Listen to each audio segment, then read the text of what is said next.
Welcome guys. 15 फरवरी 2024 को supreme court ने इलेक्टर bonds को स्क्रैप कर दिया। आखिर क्या है ये इलेक्टर बॉन्ड्स? आखिर क्यों सुप्रीम कोर्ट ने इन्हें अनकॉन्स्टिट्यूशनल डिक्लेयर किया? आइए जानते हैं इस वीडियो में। दोस्तों, 2017 में late finance minister Arun Jaitley finance bill लेके आए, जिसमें आईटी सेक्टर में कुछ रिफॉर्म्स किए गए। यानी अगर कोई भी कंपनी या व्यक्ति किसी भी पॉलिटिकल पार्टी को अगर फंडिंग करती थी तो वो अपने 3 साल के नेट प्रॉफिट के 2.7% तक डोनेट कर सकती थी। लेकिन फाइनेंस बिल के अनुसार अब इस लिमिट को रिमूव कर दिया गया। इसके साथ ही इंट्रोड्यूस किया गया इलेक्ट्रॉनिक बॉन्ड्स। यानी इलेक्ट्रिक बॉन्ड्स एक प्रकार का प्रॉमिस होता है जिसके अनुसार आरबीआई द्वारा आइडेंटिफाइड किसी भी एसबीआई की ब्रांचेस से $12 से लेकर $1,20,000 तक के बॉन्ड आप किसी भी पार्टी को डोनेट कर सकते थे। यानी 1000 से 1 करोड़ रुपए तक के बॉन्ड। जब गवर्नमेंट इस फाइनेंस बिल को लेके आई थी तो गवर्नमेंट का कहना था कि इस फाइनेंस बिल से पॉलिटिकल फंडिंग की जो इलीगल पॉलिटिकल फंडिंग होती है वो रेगुलेट होगी और साथ ही ट्रांसपेरेंसी आएगी। लेकिन ये सिर्फ कहने के लिए था, ऐसा कुछ नहीं हुआ। आखिरकार कोई भी पार्टी या कोई भी कंपनी अगर किसी भी पार्टी को डोनेट कर इन्फ्लुएंस करती है तो उसका हम किसी भी आम नागरिक के पास कोई डेटा नहीं है। यानी कोई भी विदेशी यानी फॉरेन कंपनी एक बहुत मोटी रकम किसी भी रूलिंग पार्टी को डोनेट कर उसे इन्फ्लुएंस कर सकती है। अब सवाल ये भी उठता है कि एग्रीकल्चर सेक्टर में किए गए रिफॉर्म्स कहीं किसी इंडिविजुअल या किसी कंपनी के इन्फ्लुएंस में किए गए रिफॉर्म्स तो नहीं थे, जिसके लिए आज पूरे इंडियन फार्मर्स प्रोटेस्ट कर रहे हैं। लेकिन इस पर एक नया वीडियो बनाया जा सकता है।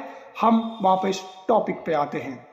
इलेक्टोरल बॉन्ड्स को देश की सुप्रीम कोर्ट ने इसीलिए अनकॉन्स्टिट्यूशनल डिक्लेयर किया क्योंकि खरीदने वाले को इसमें टैक्स रिबेट्स मिलती थी और ना ही उसकी कोई जानकारी पब्लिश की जाती थी। जब इलेक्टोरल बॉन्ड्स को इंट्रोड्यूस किया गया था तभी इसका अपोज शुरू हो गया था, लेकिन 2019 में इसमें सुनवाई शुरू हुई और आखिरकार सुप्रीम कोर्ट ने एक हिस्टोरिकल जजमेंट दिया और इलेक्टोरल बॉन्ड्स को अनकॉन्स्टिट्यूशनल डिक्लेयर कर दिया। अब सवाल ये उठता है कि 15 मार्च 2024 तक हर पार्टी को जितनी भी इलेक्टोरल बॉन्ड्स के द्वारा फंडिंग की गई है उसको पब्लिश करना होगा। इस सारे बिल को अपोज कराने में सबसे बड़ा हाथ एडीआर का रहा। एडीआर एक एसोसिएशन डेमोक्रेटिक रिफॉर्म्स है जिसका मकसद पॉलिटिकल पार्टीज और पॉलिटिकल कैंडिडेट के एजुकेशनल, फाइनेंशियल और क्रिमिनल बैकग्राउंड को पब्लिश करना होता है। एडीआर द्वारा की गई कोशिश के बावजूद ही ये इलेक्टोरल बॉन्ड्स को सुप्रीम कोर्ट ने अनकॉन्स्टिट्यूशनल डिक्लेयर किया। अब सवाल ये उठता है कि आप और हमको इससे क्या मिला? यानी गवर्नमेंट जो भी फैसला कर रही है, यानी कहने के लिए ये एक डेमोक्रेसी है। अक्सर कहा जाता है कि लोकतंत्र में प्रजातंत्र का राज होता है, लेकिन ये सिर्फ कहने के लिए है। असली राज सिर्फ राजा ही करता है। अगर गवर्नमेंट द्वारा किए गए किसी भी फैसले को यानी किसी भी बिल को जब तक आप पूरी तरह चेकआउट नहीं करेंगे और उसके रिसोर्सों का पता नहीं लगाएंगे तब तक कोई भी बिल पब्लिक के लिए बेनिफिट्स नहीं ला सकता। इसीलिए हमेशा रूलिंग गवर्नमेंट के क्रिटिसाइज कीजिए और जब तक वो बिल कंप्लीटली पब्लिक के लिए बेनिफिट साबित ना हो तब तक उनको सपोर्ट ना करिए। क्योंकि हमारे देश में पहली बार ऐसा हुआ कि जब क्रिकेटर्स और बॉलीवुड्स के अलावा पॉलिटिकल लीडर्स के फैन हुए। ये फैन फॉलोइंग पॉलिटिकल पार्टीज और एक स्वच्छ डेमोक्रेसी के लिए हानिकारक है।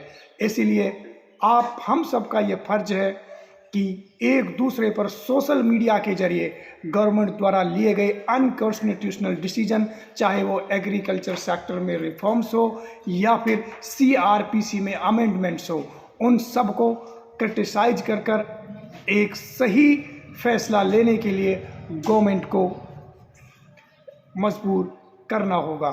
शायद आप सबको फ़र्क नहीं पड़ता, लेकिन मुझे फ़र्क पड़ता है। Thank you.